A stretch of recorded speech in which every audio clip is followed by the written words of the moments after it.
Family and friends, we are gathered together to bid farewell to Robin Green and to celebrate her life. We thank God for all the blessings that she bestowed on us and on our community. We mourn her loss, and what a loss it is. But we focus on the positive. We focus on the good memories and the good times that we had together. We will begin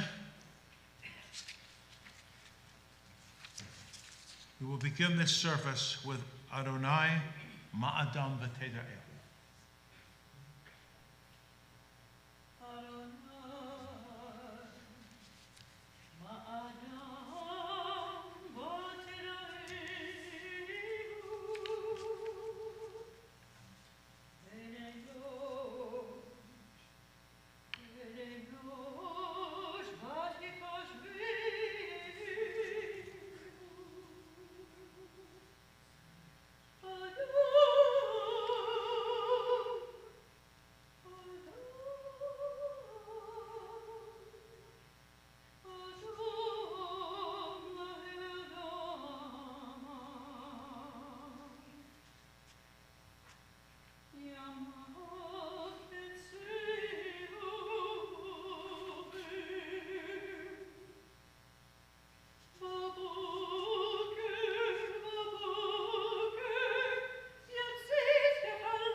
From Psalm 16, I have set the eternal always before me.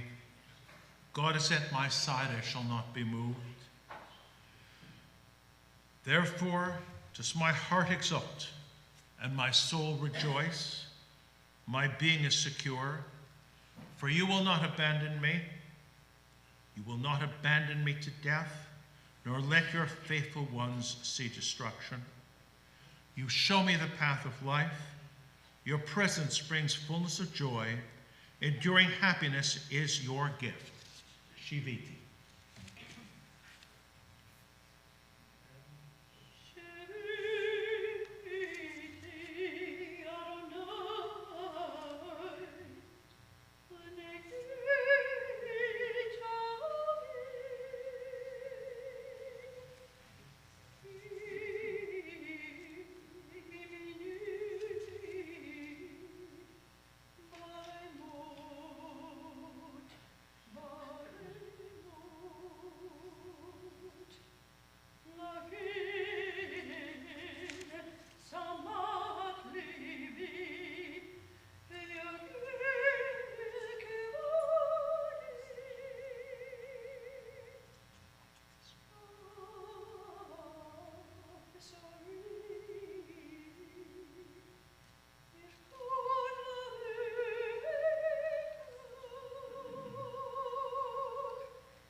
Death has taken our beloved Robin. Our friends grieve in their darkened world. In their silence there is lamentation. In their tears there is loneliness. Lost in their sorrow, may they find the presence of loving friends. Hear them, O God, and be with them. For Robin's love that united us in life and which death cannot sever, for her companionship that we shared along life's path, and which continues through the tenderness of memory, for the gifts of her heart and mind that brought us joy and happiness, and is now a precious remembrance. For all these and more, we give our thanks to God. From Psalm 15, O Eternal One, who may abide in your house, who may dwell in your holy mountain? Those who are upright, who do justly, who speak the truth within their hearts, who do not slander others or wrong them or bring shame upon them, who scorn the lawless but honor those who revere God, who give their word and come what may do not retract, who do not exploit others, who do not take bribes.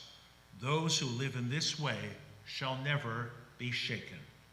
We continue with the 23rd Psalm.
We are now going to hear special words from very special people, and we're going to begin with Josh.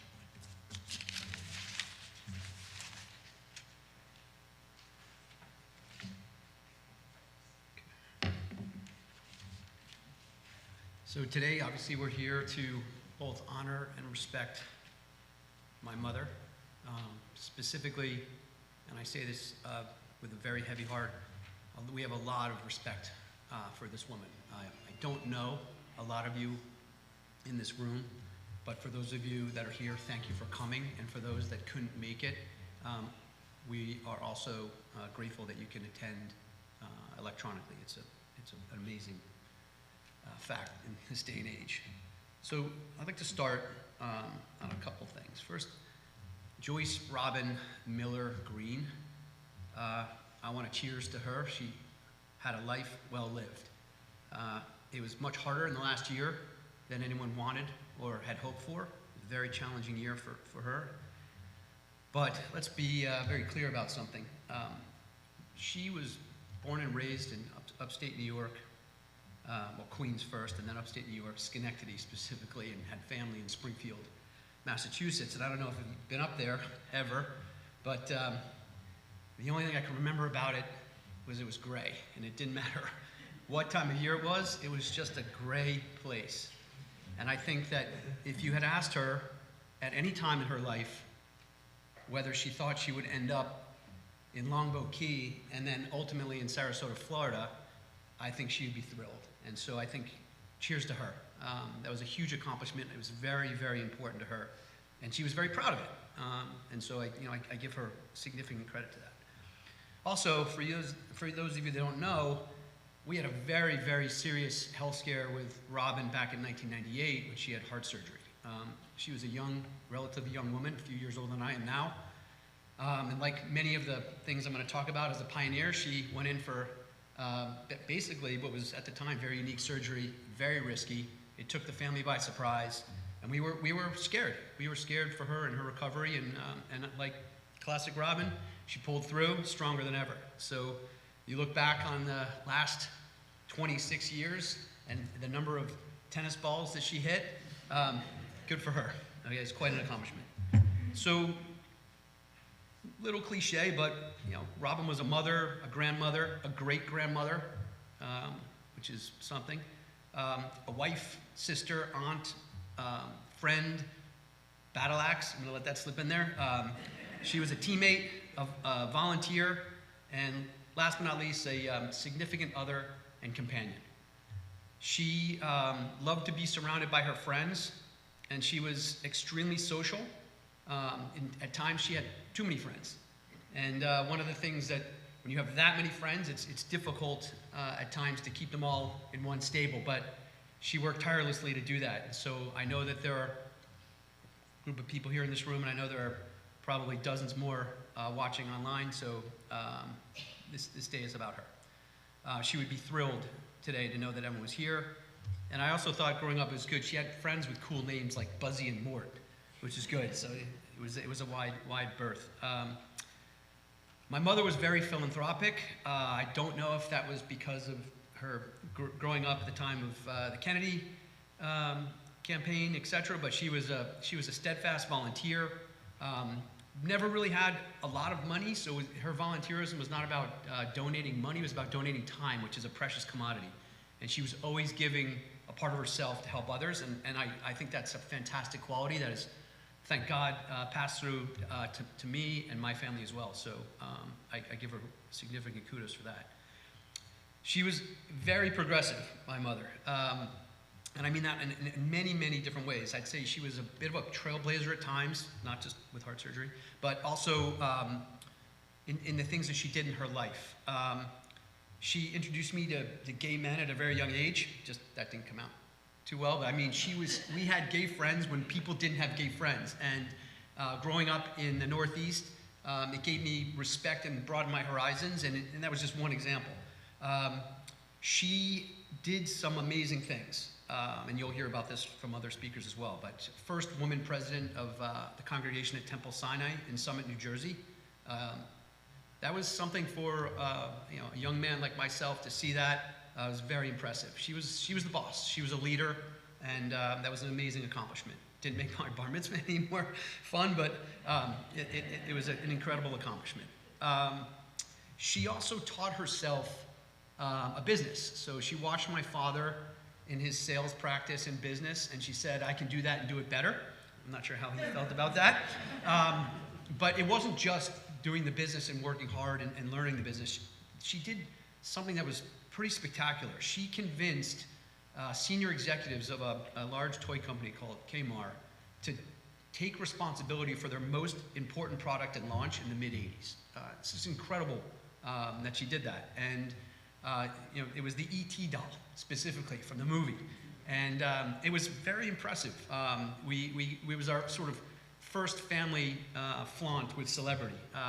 And she did a fantastic job, and I think that without that, our lives would not have been as good as they were. So I give her really, really strong kudos for that as well.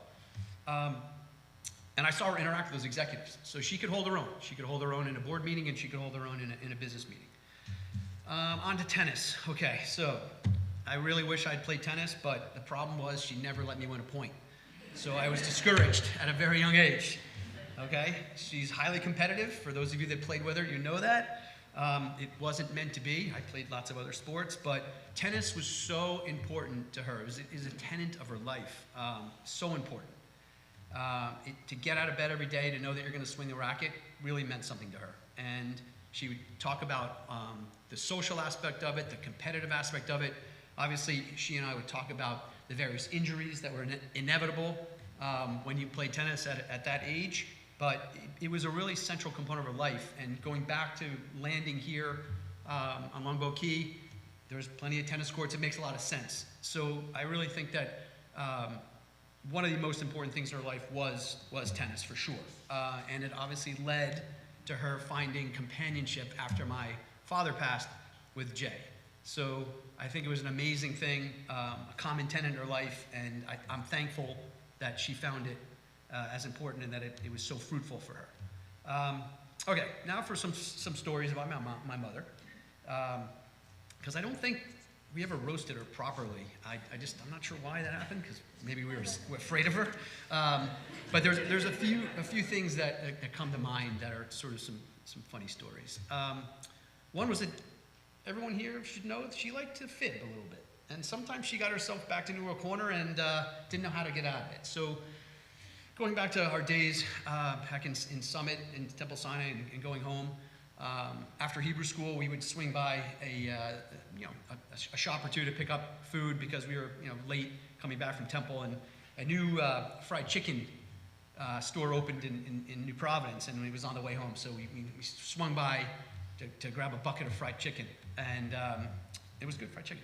And so we brought it home, and of course we're there preparing for dinner, and there's a knock on the door, and some of her friends come over, and of course she says, "Come in, and we're about to sit down and have dinner. Let's all sit down." So we're sitting at our dining room table, not the normal kitchen table, and everyone's eating the fried chicken. And one of the guests says, "Robin, this is fantastic fried chicken." And she says, "Yeah, I made it." And so the look on my face was horror. I got a death stare saying, "Don't say a word." Okay, but that was one thing. Second, she could have made the fried chicken. I mean, for a woman that was raised Orthodox, which she was, she made a mean fried pork chop.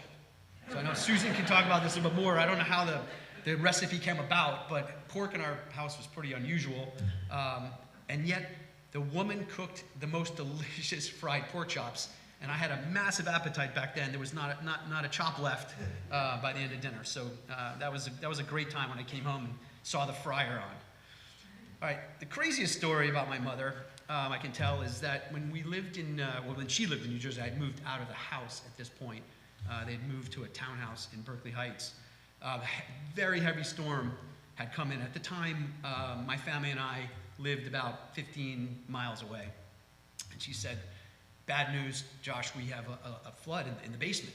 And we had seen floods in our other house before. I said, how bad is it? She says, "It's pretty bad." So I needed first to go over and assess the situation. So I got in my car and drove over. And there I found her in the basement. The way the house was built at the foundation, for some reason, there was a cinder block, and then there was a piece of rock that was exposed, and that's where the leak was coming through. And it was a flood. And there was my mother with a turkey baster. She was trying to fight a flood with a turkey baster. One squeeze at a time into a bucket. I said, I'll be right back. Ran down to Home Depot. I think I bought 5 or 6 shop vacs and hoses, plugged it in, and that wasn't enough to allay the flood. But she was there with her turkey baster, and God bless her for that. She could be very stubborn, obviously. The continuance of the turkey baster proves that. And also, she was fiercely loyal, which comes with good and bad things, right? She could definitely turn on occasion. She was a very harsh judge of character at times, but she was also one of the best givers of advice. And I will say that the best piece of advice that she's given me to this date, and this was at a very young age. I think I had just had some of my teeth pulled. I had a lot of teeth in my mouth, and I had some orthodontics going on. I think I had 4 teeth pulled, and I was pretty miserable. Very young, relatively young age, just when the teeth are coming in. And I wasn't happy. She took me out and to a toy store and said, you can pick up like a Hot Wheels car. I was very much into toy cars. And so I said, well, I can't make up my mind. There's 2 here that I really like. And she said, okay, you can have both of them. And I said, why? Why do I get both of them? And she said, sometimes you just need to treat yourself. And, that really resonated with me because to this day, I tend to treat myself quite well. So anyway, but it's a great thought because Robin was a tireless worker, both on the work front and the social front. And it's nice to see that she would take a step back every now and then and treat herself, which was great. She would be thrilled beyond belief to see this surrounding today. As I look at everyone here today, family and friends, she would have been equally thrilled, if not more, that we needed to broadcast it because so many people couldn't be here because of the holidays and travel issues. And I think that's really something. So for all of you that are on camera, again, really appreciate you tuning in. She would be telling everybody that this was happening ex post, saying, my funeral was so popular, they had to broadcast it. And that goes in line with my last comment. I don't know how long I've been speaking, but she wanted me and my family and everyone else to know that she was hot stuff. So even within the last couple of years, she would say, we'd have our weekly calls and on the video, and how are you doing? She says, I'm doing great. She goes, I have lots of friends. And clearly, Mom, I know you have lots of friends. She goes, yeah, that's because I'm hot stuff. So anyway, I'll leave it with that. Again, back to my first comment. Today, let's honor and respect Robin Green and my mother. I will miss her, but I'm happy that once the tide unfortunately turned, that she didn't suffer. And I want to give very, very significant and great thanks to my sister Susan. I don't mean to set you up before you get up here, but you did God's work. Thank you so much for stepping in when you did and making it as easy on her as possible. And Jay, same with you. I think this is about as good as it gets. So that's all I have to say. Thank you. Thank you. Susan?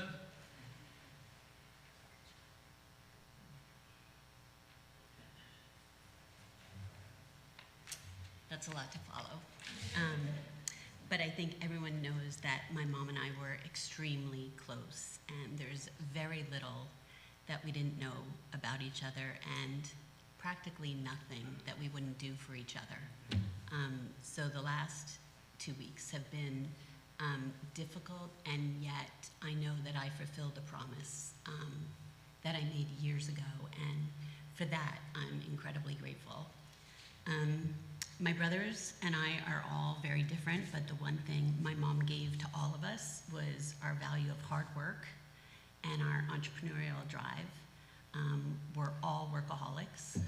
We've all had our own companies, and we all are dedicated to the passions in our lives, and that's exactly the way that she was. Her passions of friendship, relationships, tennis, bridge, travel, the temple, working, and gift giving, which she was very good at, are all reflections of her vibrant spirit. And as I've heard from so many of you over the last 2 weeks, how strong she was, how smart she was, how resilient she was, how special she was, what a great partner she was, how proud she was, how she was a fierce competitor, how honest and direct she was, and there was not a lot of middle ground in her life. She was either all in or all out. And luckily, most of the time, we were in. She was a fiercely protective parent and stood up for what she believed in, and she always had your back. When I was in high school, someone convinced me to take Latin, and it was a terrible idea. I'm awful at languages, and back then everybody thought it would help you with your SATs, but I really was terrible. We knew the Latin teacher because she belonged to our synagogue. And so on one of the tests I took, I got a D. Yep, a D. But the teacher accused me of cheating. And when I got home from school and told my mom the story, she told me to get in the car. And we went over to the Latin teacher's house. And she rang the bell, and I couldn't imagine what she was doing. But when the teacher answered, my mom handed her my test with the D on it, and she confidently announced that if her child was a cheater, which she is not, then she certainly would not have gotten a D on the test. And the accusation was never heard from again. She did similar marches for David and for Josh, but those aren't my stories to tell. She was a great mom and wanted the very best for her kids, her grandkids, and now her great-grandkids. So this last year was a difficult one for her, and when she lost some of her control, which was incredibly difficult for her, and her car, which was really difficult for her, and it was a new perspective for her, it was trying. But you all know that I came down as often as I possibly could, so I want to thank you on her behalf to all of her friends that were understanding and patient and remembered that she would have done the same thing for you. And you've all welcomed me so much into your lives and offered me so much comfort and friendship. And it really made this last year easier for me to be able to comfort her. To all of my friends and family today that are tuning in that couldn't come out today because of the holiday rush and everything, thank you for all the amazing support that you've given me over the last year and all the trips that I had to make when it didn't really work out with my schedule. When I return back to my world, I know that I'm going to need that team more than ever. And I've gotten a lot of calls and texts and FaceTimes, and it's gotten me this far, and I'm counting on it to get me a lot farther. Jay, thank you. I know that you and I have had a great relationship, but you and your family have been nothing less than phenomenal to me in the last few weeks. Thank you for filling this last 11 years of my mother's life with love and security and companionship and family. I know it just meant the world to her. And I want to thank my mom for the incredible mark that she's left on all of our lives, for the laughter and the lessons and the love, and there was a lot of love. She was my guiding star, she was my source of strength, and she will be greatly missed. But we, all of us here, everybody that's online, we're her legacy, and it's up to us to pass the baton. Thanks. And now Barbara Gardner.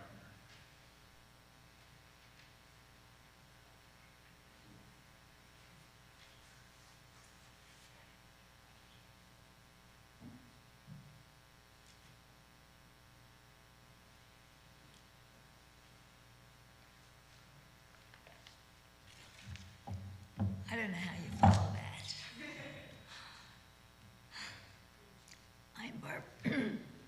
I'm Barbara Gardner. I'm one of Robin's oldest friends, meaning I've known her a long time. I'm not old. And speaking of old, I brought a prop. This coffee cup mug was given to me by Robin years ago. Years, I don't even know when. And it always reminds me of Robin, because back in the day, before texting, email, and cell phones, Robin and I used to talk to each other in person, having coffee and sharing a few moments of our busy days. We met at Temple Sinai in Summit, New Jersey, 50 years ago. We were both young moms with 3 young children each.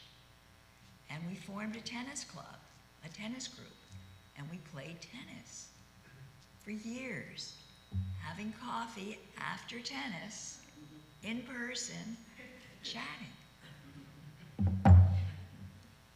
We also worked while we were raising our 3 children each.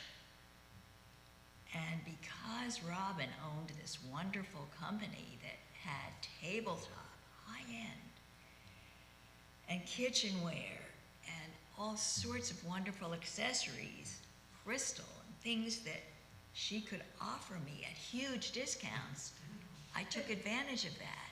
And each of those items are still around. They're in my house.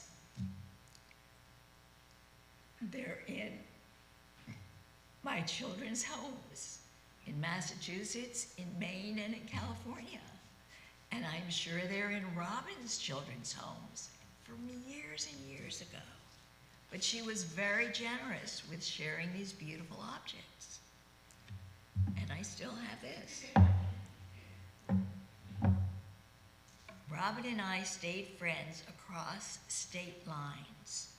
Although we met in New Jersey, she was influential when she came down to Longboat Key in showing Alan and I around, and we became part-time residents of Sarasota and part-time residents of Boston, Massachusetts.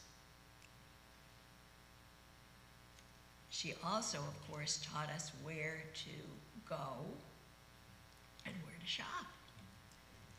We enjoyed visiting her and Jay at the beach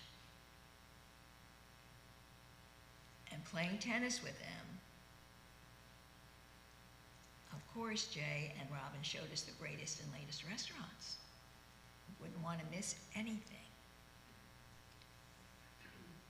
This time last year, as with all good Jewish people, we ordered out at Christmas time Chinese food.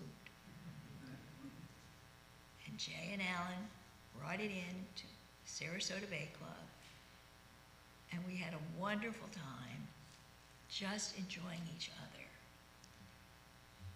And as we get together again this year, Robin, I'll still be talking to you every morning over coffee. We miss you and we love you, and we always will. Thank you for everything you have shown us. And thank you for your children who seem to have gotten it together. And we're delighted that we're all here honoring you today. We miss you and we love you.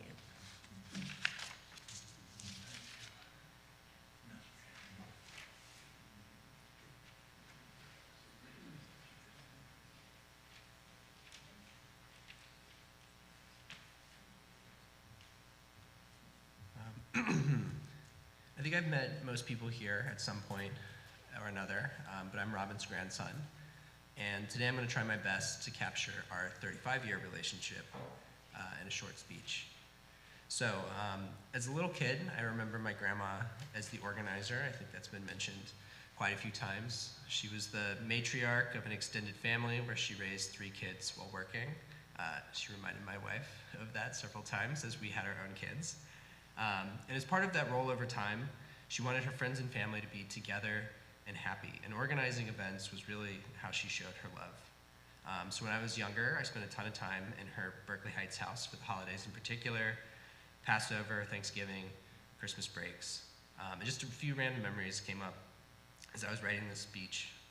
So my brother and I would always sleep in the basement, and we'd sneak up at night to eat the Costco cookies out of the freezer. We'd have like 5 apiece. And we thought we were getting away with something. But in hindsight, as I was writing this, she always had a full box when we came. So she definitely knew. In the 90s, she had a strange addiction to Kohl's coupons. So throughout my childhood, do you need new jeans was really not a question. It was indirect instructions to get in the car because we're going to Kohl's and buy new pants. I associated their friend dinner parties with shrimp for a long time. I was a big shrimp fan. I would eat the whole plate. So we had a quota system where I was allowed to eat like 15, and then there was a certain time in the night where that was lifted, and I was able to eat the whole plate. But we did a cruise, Disney World, Jersey Shore rentals, time in Florida with everyone in the family, and getting to go to my grandparents' house was always something that was exciting, full of people, energy, and love, and that was in large part thanks to her. In high school is where our relationship really shifted to something that was different and in a lot of ways deeper. Early high school, I was out of shape, I was shy, and I don't think I told her this, but I was actually getting bullied by some seniors at school. And I don't have a mom in my life, so I went to her and I asked her for help.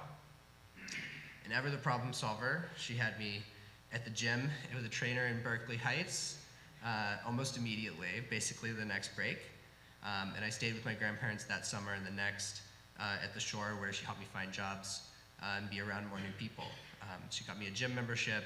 We'd practice having conversations, which in hindsight is a little crazy, but it worked. And for the first time in my life, I was able to make friends and be confident. I lost weight, and I really was able to start driving the direction of my life versus just going with the flow. And I can honestly say that that changed the trajectory of my life. And from personal life to business, I owe most of it to her for stepping up when she did, because I was lost without her. After college and after life accelerated for the entire Green family, people moved to different cities, and we didn't do as many central functions anymore. My grandma and I managed to stay extremely close throughout, though. We spent time in Philly, Florida, California, Seattle, as I moved around the country, and she settled into Florida full-time, which, as Josh mentioned, was always a dream of hers. I think she would have done it even earlier if she was allowed to. And she still played that central mom role in my life, even if it had to be from afar. She was actually the first person to meet my wife in the family, my now wife. She was the first one to meet my son, Felix. We were in Canada for most of COVID, and she was literally on the first flight out to Seattle when we got back in the US, wanted to meet her great-grandson, who she talked to weekly, up until literally like a couple of days before she ultimately passed. She even has she had a secret relationship with my mother-in-law, where they would talk to each other every few weeks that I only found out about years after it had been going on, which was very interesting. And my mother-in-law and my in-laws loved her and considered her family too. And I got to be a part of her life as it evolved as well. Jay, I had the privilege of considering you part of our family. We've known each other for over 10 years now, and you've really been as much a part of our life events as she has. I want you to know that Linda and I love you and have lots of respect for you. Your continued curiosity about the world around you has always been something that I love about our conversations. And you know, you ask about the world and we have fun, open conversations, and you love to learn and be with us. And you know, I want to know that we know that you made my grandma very happy, and we're very lucky to have you in our lives. My grandma was last year was pretty hard between her injuries, rehab, hospital visits, and I want to say thank you to Jay, Susan, Jay's family, and my grandma's friends as well for being there. Susan in particular has been amazing at being here as soon as something happened or just to give support. Her friends as well, when they moved into their new place, my grandma was complaining that she couldn't make new friends because her old friends kept taking her out to lunch too much, which I thought was interesting. And I think in a lot of ways, she left this earth exactly how she would have wanted. She talked to her great-grandson, Felix, which I mentioned she had a good relationship with a few days before. She was able to meet her second great-grandson, who's 2 months old, over FaceTime. She was able to have a final Thanksgiving with Jay's family, who are some of her favorite people in the world, and that's her favorite holiday. And we also didn't leave anything unsaid between us. Whenever we were together, I always made sure we would get some alone time and talk openly about how much of an impact she had on my life. It feels strange I'll never be able to say that directly to her again, but Grandma, as I know you knew, I appreciate the role that you played in my life, and I will never forget what you meant to me and the impact that you had. Loved you. Thank you. We are also grateful for those beautiful words, those moving and loving words. Permit me a couple of comments. We at Temple Beth Israel are so happy that we were able to have this service in this sanctuary, because I know how much that meant to Robin, as she loved this place and its musical program. I can't emphasize that enough. How many friends she made when she came here.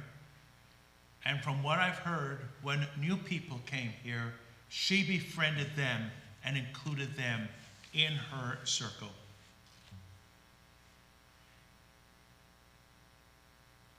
The Beth Israel women, very much part of her life.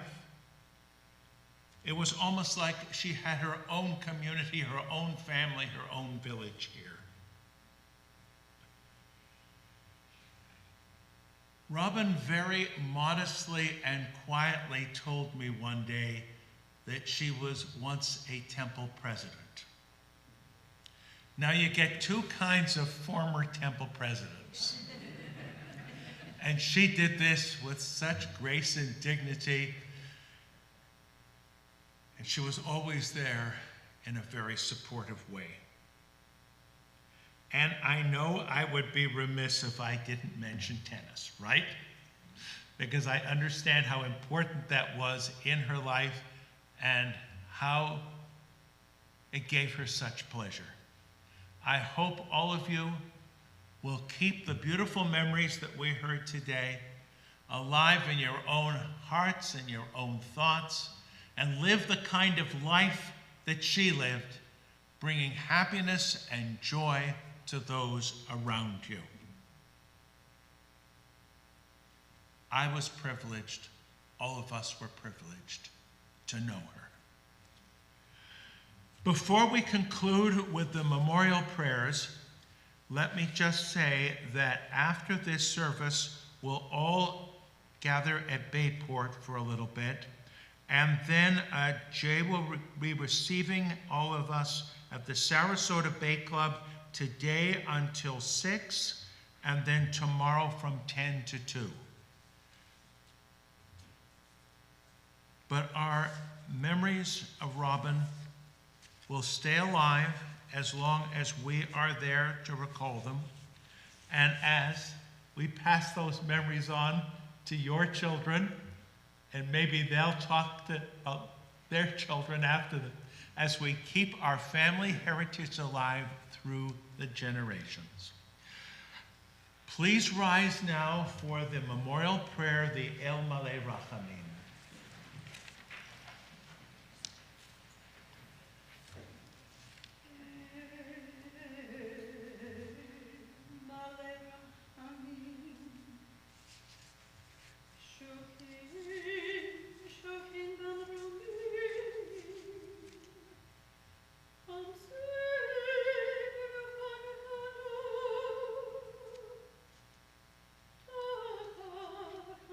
Hashina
O compassionate God, eternal Spirit of the universe, grant perfect rest in your sheltering presence to Robin Green, who has entered eternity.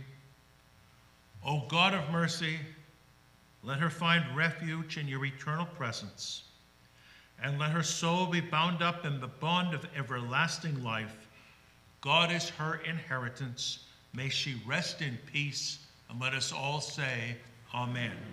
We conclude with the Kaddish. Yitgadal v'yitkadash shemei Rabbah, ve'alma tivrach erukei v'yamlich malchutei, v'chayei chon uv'yomei chon, uv'chayei dechol Beit Yisrael, b'agala uv'izman kariv ve'imru Amen. Yehei shmei Rabbah mevarach le'alam ul'almei almaya, yitbarach v'yishtabach v'yitpa'ar v'yitromam v'yitnaseh, v'yitadar v'yitalei v'yitalal, shmei dekutsha brichu. La'ela mikol birchata v'shirata, tushbachata v'nechamata, damiran ve'alma ve'imru Amen. Yehei shlama rabba min shamaya, v'chayim aleinu ve'al kol Yisrael ve'imru Amen. Oseh shalom bimromav, hu ya'aseh shalom. Aleinu ve'al kol Yisrael ve'imru Amen. May the source of peace grant peace unto those who mourn, and comfort the bereaved among us, and let us all say, Amen. This concludes the service.